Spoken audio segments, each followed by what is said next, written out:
우리가 지난주에 그리스도의 십자가가 얼마나 중요한지를 함께 살펴봤습니다.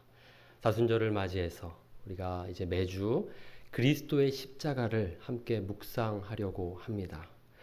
오늘은 십자가와 하나님이라는 제목으로 우리 함께 하나님의 말씀을 보도록 하겠습니다. 사도 바울은 많은 지식들을 중요하게 여기지 않았고 오직 한 가지 지식만을 중요하게 여겼습니다. 그것은 바로 십자가의 도였습니다. 그래서 오직 예수 그리스도와 그가 십자가에 못 박히신 것 외에는 아무것도 알지 아니하기로 작정하였습니다. 자기가 알고 있는 지식들이 결국은 소망이 없고 오직 그리스도의 십자가만이 소망인 줄 그가 알았기에 그 십자가만을, 그 십자가에 달리신 예수님만을 더 알기로 작정했습니다. 그리고 자랑도 그리스도의 십자가만을 자랑했습니다. 바울이라는 사람의 이 마음속에 무엇이 이 중심에 있었는지를 우리가 이렇게 알 수 있습니다. 그리스도의 십자가, 십자가, 십자가. 십자가는 그렇게 복음의 중심을 차지하고 있습니다. 그렇기 때문에 우리도 이 그리스도의 십자가를 함께 또 묵상하면서 그 은혜를 누리기 원합니다. 십자가가 왜 중심인가? 왜 그렇게 중요한가? 결국 십자가가 모든 것을 변화시키기 때문입니다. 십자가의 능력, 그것이 바로 모든 것을 변화시키고 모든 것을 구원하는 능력이기 때문입니다. 한번 따라해 보시겠습니까? 그리스도의 십자가는 모든 것을 변화시킨다.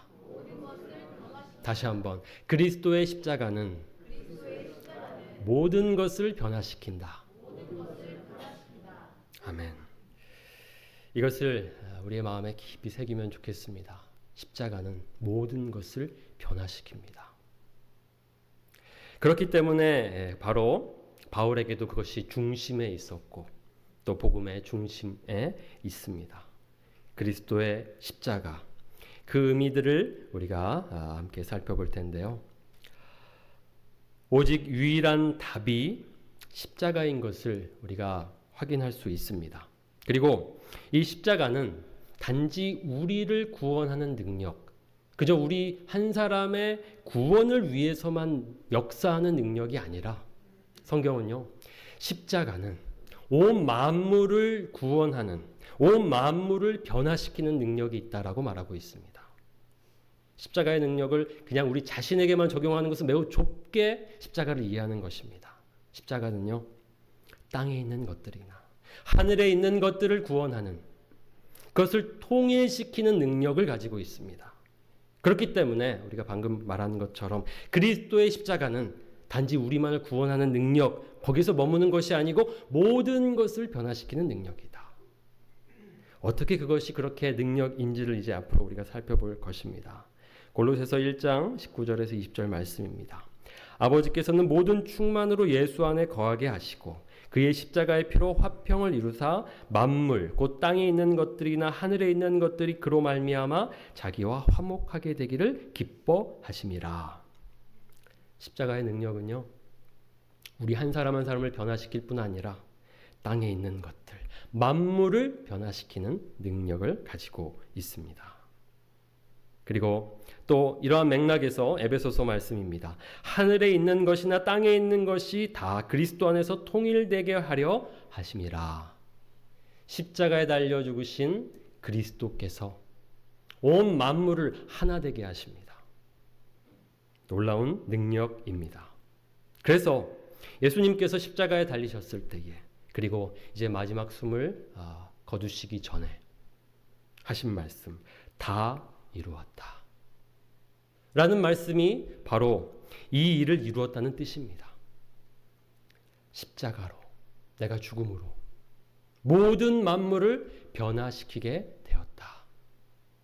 만물을 새롭게 하게 되었다. 그것을 다 이루었다라는 말씀입니다. 십자가는 그렇게 성경의 중심성으로 우리는 확인할 수 있습니다. 그래서 오늘은 우리가 이제 하나님과 십자가와 하나님에 대해서 좀 묵상을 할 텐데요. 앞으로 살펴볼 내용들을 좀 이렇게 한번 좀 정리하고 시작하도록 하겠습니다.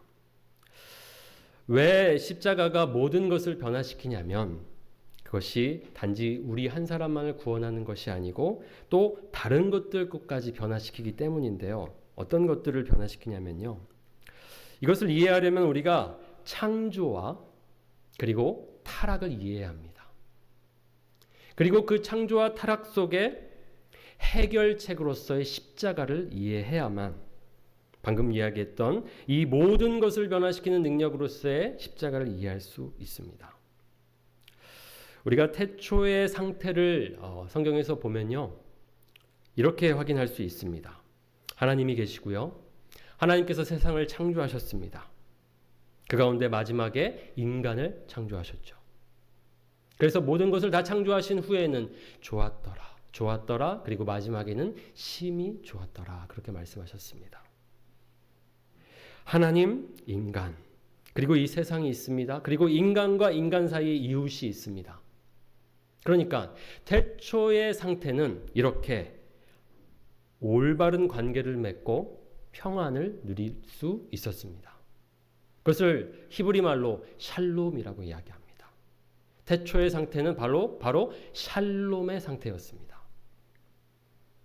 그냥 평안이라고 하기에는 좀 부족합니다. 그것을 조금 더 우리가 생명의 풍성함, 가장 완벽한 상태라고도 볼 수 있습니다. 하나님께서는요, 세상을 그렇게 창조하셨습니다.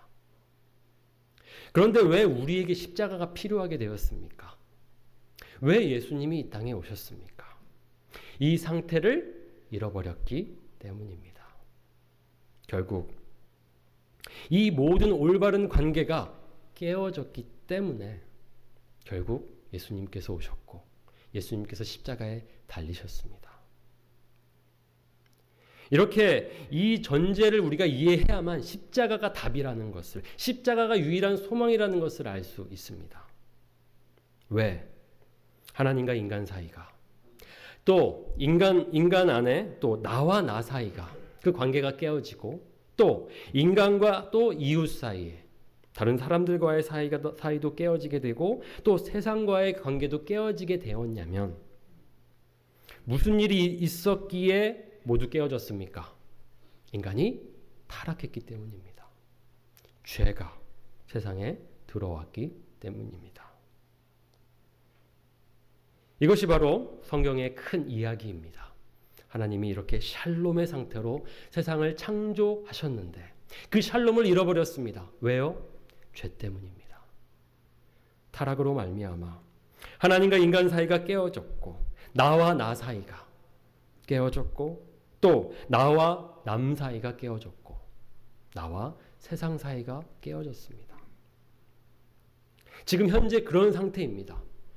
모든 관계가 무너진, 깨어진 상태에 있기에 우리가 무엇을 경험합니까? 고통을 경험합니다. 죽음을 경험합니다. 성경은 오늘날에 우리가 보고 있는 고통과 죽음의 원인을 이렇게 분명하게 말하고 있습니다. 그것은 바로 죄다. 죄가 세상에 들어왔기 때문에, 죄가 세상에 들어옴으로 모든 관계가 다 이렇게 어그러졌기 때문에 평안은 사라지고 생명의 풍성함은 사라지게 됩니다. 결국 우리는 고통, 죽음을 피할 수 없게 되었습니다. 바로 이 가운데에 예수님이 오셨습니다. 무엇을 해결하기 위해 오셨습니까? 바로 이 모든 관계들을 깨어뜨린 죄의 문제를 해결하시기 위해 오셨습니다. 어떻게 해결하셨습니까? 십자가로 해결하셨습니다. 그렇기 때문에 십자가가 답입니다. 십자가는 이 모든 관계들을 다 회복시킵니다. 십자가는 하나님과 우리의 관계를 회복시키고, 십자가는 나와 나 사이의 관계, 나와의 관계라는 것이 있습니다. 우리가 우리를 바라보는 이 관점이 잘못되었습니다. 그래서 우리는 우리와의 사이도 깨어졌습니다. 그러나 십자가는 바로 나를 새롭게 보게 만들고요. 또 십자가는 너라는 다른 사람을 새롭게 보게 만들고요. 또 십자가는 세상과 새로운 관계를 맺게 만듭니다. 그래서 앞으로 오늘부터 해서 4주 동안 이렇게 십자가와 하나님, 십자가와 나, 십자가와 너, 십자가와 세상, 그리고 5번째는 십자가와 교회, 이렇게 앞으로 5주 동안 함께 이 십자가의 의미들을 살펴보도록 하겠습니다. 첫 번째, 하나님과 우리 사이가 깨어졌습니다. Broken relationship. 그러지 않았다면 우리는 풍성한 생명을 누리면서 죽음이라는 것을 볼 수 없었을 것입니다. 고통이라는 것 없었을 것입니다. 그러나 죽음이 눈앞에 있고 고통을 피할 수 없는 것이 우리의 현실입니다. 왜 그렇게 되었습니까? 바로 죄 때문입니다. 분명히 하나님께서는 인간을 만드셨을 때에 보시기에 심히 좋았더라. 다른 피조물들에게는 그냥 좋았더라 이렇게 하셨는데요. 인간을 만드신 다음에는 거기에 심히, 매우 It was very good. 하나님께서 말씀하셨습니다. 그러니까 태초에 인간을 만드셨고 그 인간과 하나님과의 관계는 아무 문제가 없었습니다. 좋은 관계였던 것이죠. 그런데 어떻게 되었습니까? 최초의 인간이 죄를 범함으로 결국 하나님과 인간 사이의 관계가 깨어졌고 인간은 하나님의 영광에 이를 수 없게 되었습니다. 하나님과 사랑의 관계를 맺으며 하나님과 함께 대화하며 하나님과 함께 할 수 없게 된 것입니다. 결국 오늘 우리에게 필요한 것은 바로 하나님과 우리 사이를 갈라놓은 이 죄의 문제를 해결하는 것입니다. 바로 이 죄를 예수님께서 해결하기 위해서 오셨고 또 십자가에서 그 죄를 해결해 주셨습니다. 그래서 우리가 이 문제, 관계를 다 망가뜨리는, 특별히 하나님과 우리의 관계를 망가뜨리는 이 죄의 실체를 좀 봐야 합니다. 그리고 그 기원, 그 원인을 봐야 하고요. 그 죄의 결과까지를 봐야만, 죄를 알아야만 죄의 문제를 해결할 수가 있습니다. 죄를 이해하지 못하면 예수님이 오신 목적을 이해할 수가 없고요. 예수님을 믿을 이유도 없습니다. 죄의 실체란 무엇입니까? 죄의 현실입니다. 죄의 표현이라고도 할 수 있는데요. 이렇게 말할 수 있습니다. 우리의 죄란 지정의를 다하여 하나님을 대적하는 것이다. 왜 우리에게 죄인이라고 성경은 말하는가? 우리가요, 지정의를 다해서 하나님을 대적하기 때문입니다. 인간의 인간됨이 어디에 있습니까? 바로 이 지정의에 있습니다. 의지, 감정, 의지. 이 3요소가 인간의 인간됨을 보여주는 구성 요소인 것이죠. 그런데요, 하나님이 우리에게 주신 이 하나님의 형상으로 우리에게 심어주신 이 지정의를 어떻게 사용하고 있습니까? 이 모든 것들을 다 동원하여, 다 사용하여서 하나님을 대적하고 있습니다.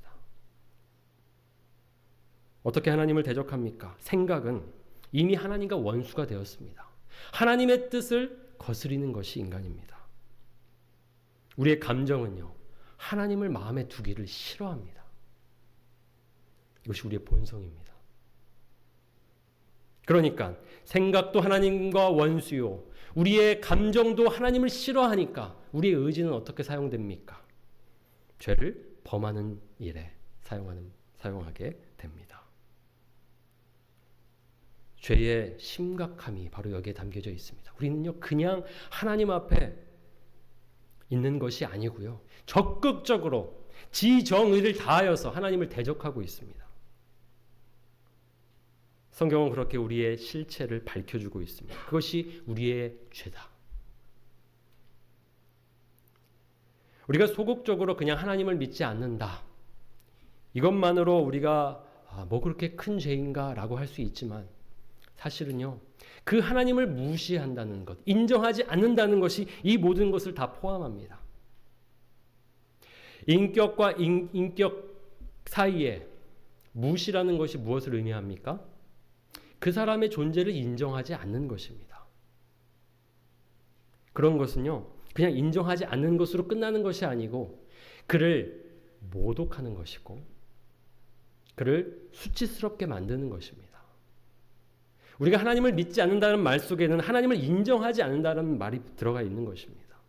하나님을 인정하지 않는다는 것은요, 그 존재를 부정하는 것이고 그것은 곧 그를 모독하는 것입니다. 그렇기 때문에 소극적으로도 우리가 그렇게 부정의 의미로 하나님 앞에 죄를 짓고 있기도 하지만 사실은 적극적으로 우리는 마음을 다해서 생각을 다해서 또 의지를 다해서 하나님을 대적하고 있습니다.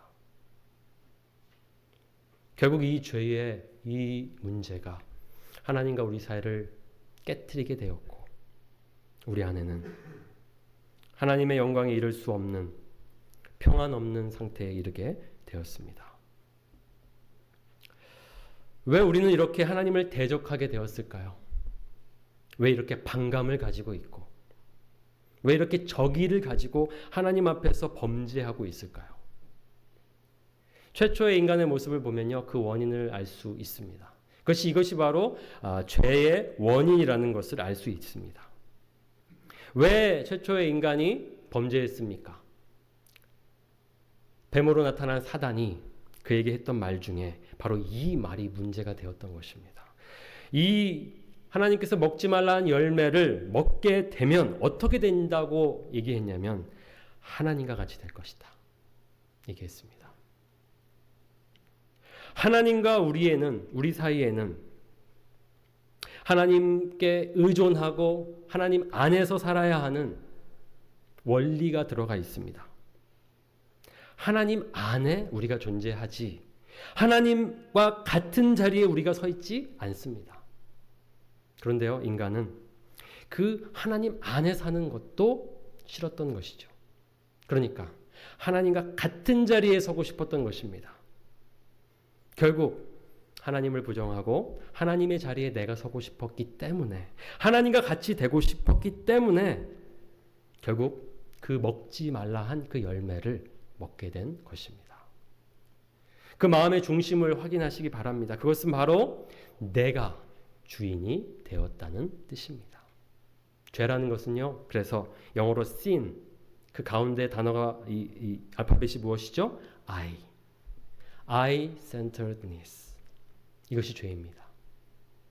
내가 하나님이 중심이 되어야 할 나의 삶에 내가 중심이 되려고 했던 그 마음과 그 행동이 결국 죄를 이 세상에 들어오게 한 것입니다. 그리고 이것은 모든 인간이 태어나면서 갖고 태어나게 됩니다. 저 여러분 모두가 태어날 때부터 이렇게 내가 중심이 되는 본성을 가지고 태어났습니다. 그렇기 때문에 내가 중심이 되어야 하는데 자꾸 하나님이 주인이라고 이야기하니까 어떻게 됩니까? 반감을 가지게 되고 하나님의 뜻 따르지 않게 되고 의지를 발휘해서 하나님을 적대하게 대적하게 되는 것입니다. 성경이 말하는 죄를 이해하시기 바랍니다. 우리가 주인 되려고 하는 우리의 생각, 마음, 그리고 우리의 의지, 그 모든 것들이 죄의 뿌리입니다. 결국 인간은 그렇게, 그건 최초의 인간에게만 해당하는 죄가 아닙니다. 그 후손에 해당하는 모든 인간들은 다 그 본성을 가지고 태어납니다. 누구도 예외가 없습니다. 다 그것을 우리는 확인할 수 있습니다. 얼마나 우리가 자기 중심적입니까? 내가 주인이 되는 자리에 있고 싶어 합니까? 그러니까 우리가 말씀을 들었을 때, 복음을 들었을 때, 예수님을 주님으로 모셔야 합니다라고 했을 때 그렇게 거부하고 반항하는 것 아닙니까? 그렇죠? 하나님이 내 삶의 주인이 되는 것 원치 않습니다. 그것이 우리의 본성입니다. 그렇기 때문에 그 본성에 따라 우리는 반응할 뿐입니다. 결국 그 죄가 어떤 결과를 초래했습니까? 죄의 결과는 무엇입니까? 두 가지입니다. 영적인 죽음과 하나님의 진노입니다. 죄의 삭슨, 죄의 값은 무엇입니까? 사망입니다. 그래서 하나님께서 말씀하신 대로 그 열매를 먹었을 때에 인간은 어떻게 되었습니까? 육체적으로는 당장 죽지는 않았지만 곧 죽게 되었습니다. 흙에서 왔으니 흙으로 돌아가리라. 하나님의 저주를 받게 됩니다. 그래서 죽음이 잠시 연기되었지만 하지만 죽음은 즉각적으로 일어나기도 했습니다. 어떠한 측면에서 즉각적인 죽음이냐면 영적인 측면에서. 영적인 죽음은 즉각적으로 일어났고 이미 일어났습니다. 모든 인간은 태어날 때부터 영적으로 죽은 상태가 되었습니다. 그것이 우리가 하나님의 영광에 이를 수 없다는 말이고 하나님과 교제할 수 없다는 말이 되는 것입니다. 우리의 영이 죽어 있으니 어떻게 하나님과 교제할 수 있겠습니까? 죄는 영적인 죽음을 불러왔습니다. 그리고 또 죄는 하나님의 진노를 불러왔습니다. 죄에 대하여 하나님께서는 그냥 지나치지 않으십니다. 하나님은 거룩하신 분이십니다. 죄를 그냥 지나치실 수 없습니다. 하나님의 죄를 지나치는 것은 하나님의 본성을 스스로 거스르는 것입니다. 부정하는 것입니다. 그럴 수 없습니다.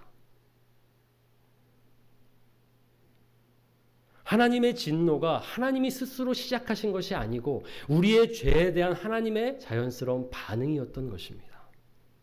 그래서요, 성경은 하나님의 진노가 불순종의 아들들에게 임하나니 모든 죄인들에게 바로 이 하나님의 진노가 내려질 것을 말하고 있습니다. 지금 내려졌습니까? 아직 하나님께서는 그 진노를 참고 계십니다. 그래서 성경은 우리가 고집을 부리고 회개하지 않을 때에 하나님의 진노를 쌓고 있는 중이다라고 이야기합니다. 어찌 보면 이것도요, 하나님의 은혜입니다. 하나님의 진노를 당장 내리셔도 우리가 할 말이 없는데 하나님의 진노를 지금 막고 계십니다. 하나님이 스스로 참고 계십니다. 그러나 분명히 그것은 실행될 것입니다. 진노는 쏟아질 것입니다. 죄에 대한 하나님의 마땅한 하나님의 본성에 맞는 반응이 바로 하나님의 진노입니다. 그러니까요, 죄는요, 이렇게 무시무시한 결과를 초래했습니다. 영적으로 죽게 되었고 하나님의 진노를 받게 되는 결과를 초래했습니다. 죄의 심각성 보이십니까? 오늘 우리가 정말 예수님이 없었다면, 예수님이 십자가에 달려 죽지 않으셨다면 이런 상태에 있었을 것입니다. 그리고 지금 아직도 예수님을 여러분들이 믿지 않으신다면 여러분들은 지금 이와 같은 상태에 있는 것입니다. 영적으로 죽은 상태요. 하나님의 진노 아래, 바로 그 아래 놓여져 있는 것입니다.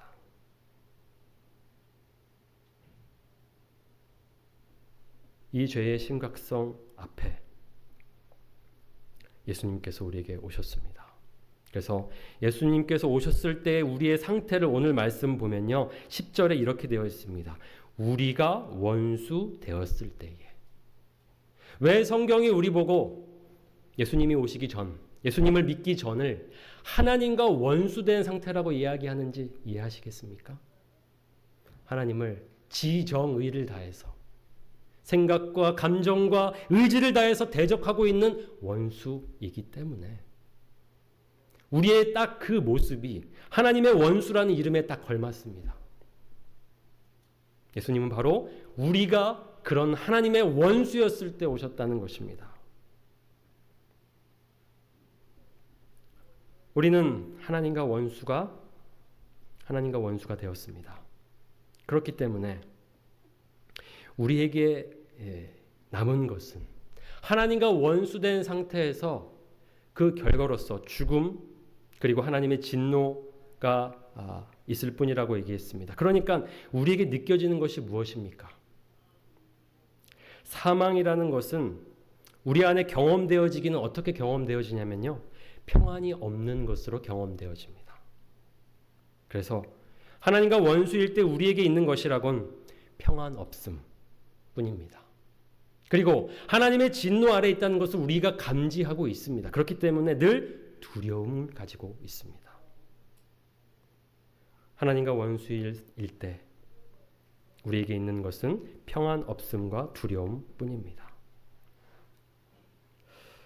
우리 안에 하나님과 올바른 관계를 맺지 않을 때에 평안이 없는 것. 왜 그러냐면 이것을 우리가 성경을 통해서 이렇게 확인할 수 있습니다. 해석할 수 있습니다. 왜냐하면 하나님께서는 우리를 지으실 때요. 영원을 사모하는 마음을 주셨습니다. 이 영원을 사모한다는 마음은요. 다른 말로 하나님을 사모하는 마음이라고도 말할 수 있습니다. 영원하신 하나님.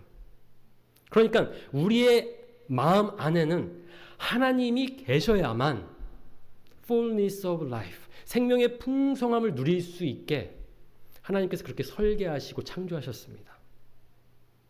그런데 우리가 하나님을 떠났습니다. 우리 안에 하나님이 계시지 않습니다. 그러면 어떻게 되겠습니까?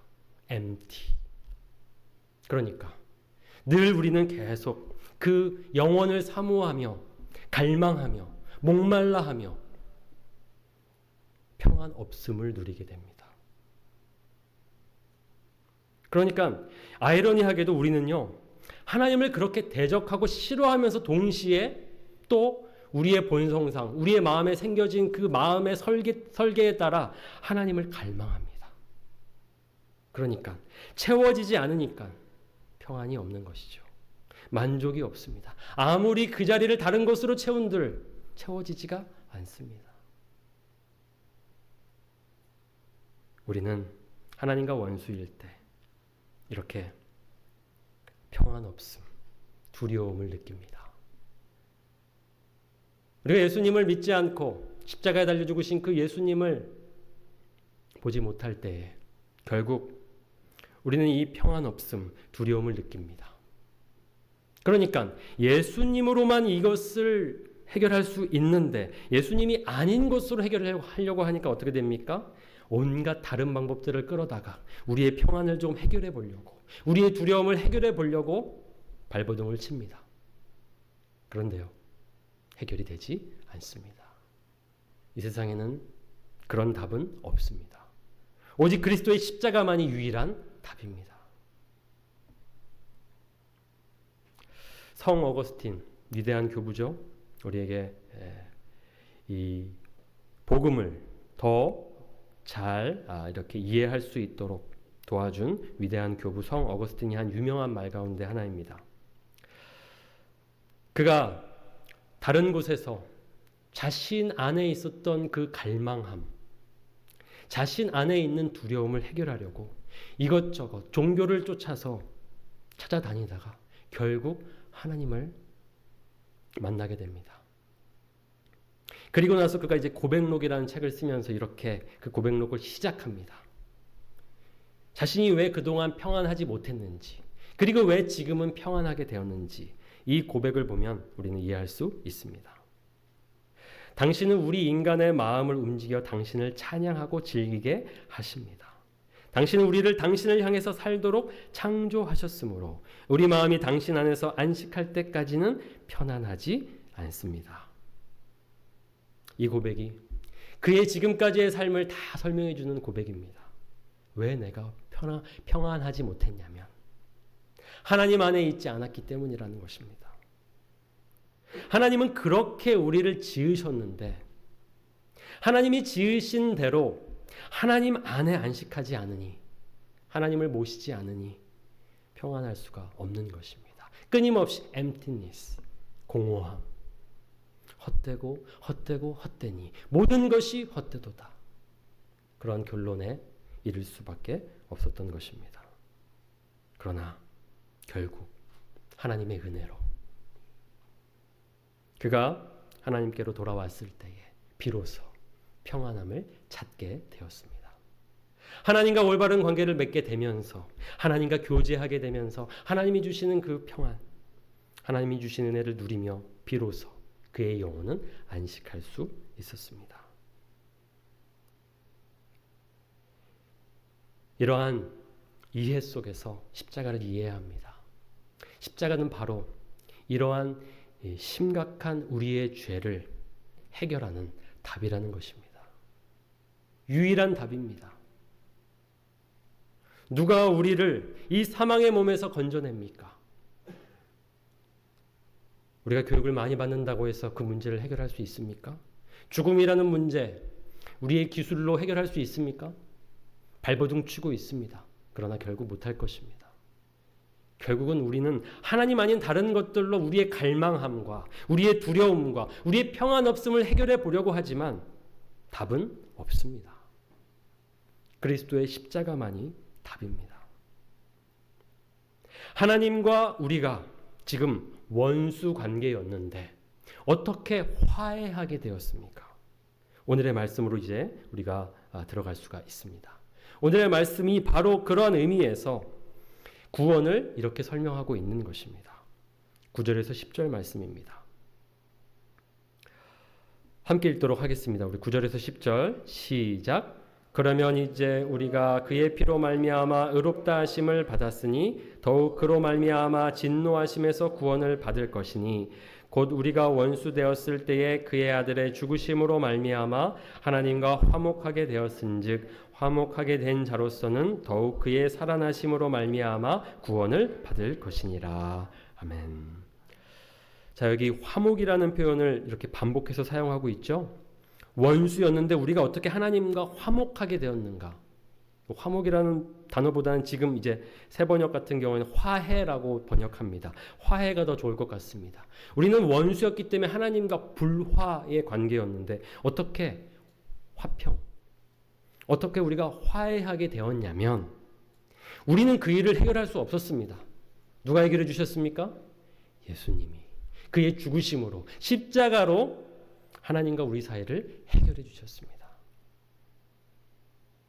화해할 수 없었던 하나님과의 관계를 화목하도록, 화해하도록 만드셨습니다. 그래서 그의 아들의 죽으심으로 말미암아 하나님과 화목하게 되었은즉. 그러니까 예수님을 믿으면요, 더 이상 우리는 하나님과 원수가 아닙니다. 하나님과 원수가 아니기 때문에 우리 안에 참 평안이 있습니다. 두려움이 사라지고요, 하나님을 향한 사랑, 하나님을 향한 고백만 있을 뿐입니다. 그것이 바로 성경이 말하는 구원입니다. 구원을 하나님과 화해하는 것이라고 말하고 있습니다. 그리고 그 하나님과 무너진 관계를 회복시켜 주시는 분은 바로 십자가에 달려 죽으신 예수님이십니다. 그래서 11절 말씀입니다. 함께 읽겠습니다. 그뿐 아니라 이제 우리로 화목하게 하신 우리 주 예수 그리스도로 말미암아 하나님 안에서 또한 즐거워하느니라. 자, 이제 우리가 예수님을 믿고 이제 하나님과 화평하게 되었다면, 평화를 누리게 되었다면 무엇을 누리라고 하고 있습니까? 어떻게 살라고 하고 있습니까? 하나님 안에서 즐거워하며 살라고 하고 있습니다. 우리의 마음에 평안이 왔고 우리는 더 이상 두렵지 않습니다. 죽음도 하나님과의 우리의 관계를 끊어놓을 수 없습니다. 우리를 향한 하나님의 사랑을 끊을 수 없습니다. 우리는 영원히 하나님의 품 안에 있고 우리는 하나님의 것이고 하나님의 자녀입니다. 그렇기 때문에 오직 예수님만이 하나님과 우리 사이의 관계를 회복시켜 주시고 오늘 우리가 예수님을 믿고 살아간다면 바로 그 평화, 그 평안을 누릴 수 있습니다. 그래서 로마서 5장 1절은 이렇게 말하고 있습니다. 우리 주 예수 그리스도로 말미암아 하나님과 화평을 누리자. 이제 화평하게 되었으니, 평화를 누리게 되었으니 그것을 계속 누리자고 말하고 있습니다. 오늘 우리가 이렇게 하나님 앞에 담대히 나와 하나님을 아버지라 부르며 하나님을 예배하며 언제든지 하나님께 기도할 수 있는 이유, 근거가 무엇입니까? 그리스도의 십자가 때문입니다. 우리 주님께서 우리가 해결할 수 없는 그 죄의 문제를 친히 해결해 주셨기 때문에 예수님께서 십자가에 달려 죽으실 때에 일어난 일은 바로 우리의 모든 죄에 대한 대가를 치르신 것이었습니다. 그래서 예수님께서 겟세마네 동산에서 기도하실 때에도 그것을 진노의 잔이라고 말씀하셨던 것입니다. 예수님도 아셨습니다. 그 하나님의 진노가 얼마나 무섭고 무겁고 얼마나 두려운 것인지를. 그렇기 때문에 나에게서 이 잔을 지나가게 하여 주시옵소서라고 간절히 기도했던 것입니다. 그러나 하나님의 뜻은 그 진노의 잔을 마시라는 것이었습니다. 결국 예수님께서 십자가에 달리셔서 그 진노의 잔을 마셨습니다. 그 진노는 우리가 받아야 할 하나님의 진노였습니다. 그렇기 때문에 우리가 받아야 할 진노를 예수님이 받아주셨기에 우리가 오늘 하나님 앞에 담대히 나올 수 있게 되었습니다. 예수님을 믿는 믿음으로, 그 보혈의 능력으로 하나님께 나아갈 담력을 얻게 되었습니다. 이것이 바로 우리가 그리스도의 십자가를 의지하고 우리의 마음의 중심에 두고 살아야 할 이유입니다. 놀라운 하나님의 은혜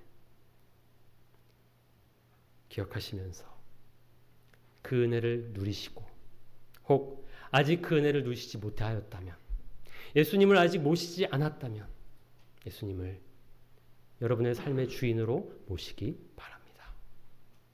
그러지 않으면 우리는 영원히 평안할 수 없고 늘 두려움 가운데 살아갈 수밖에 없습니다.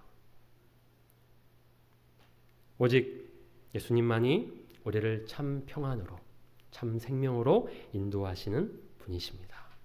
주님 의지하며 살아가는 저와 여러분이 되기를 원합니다.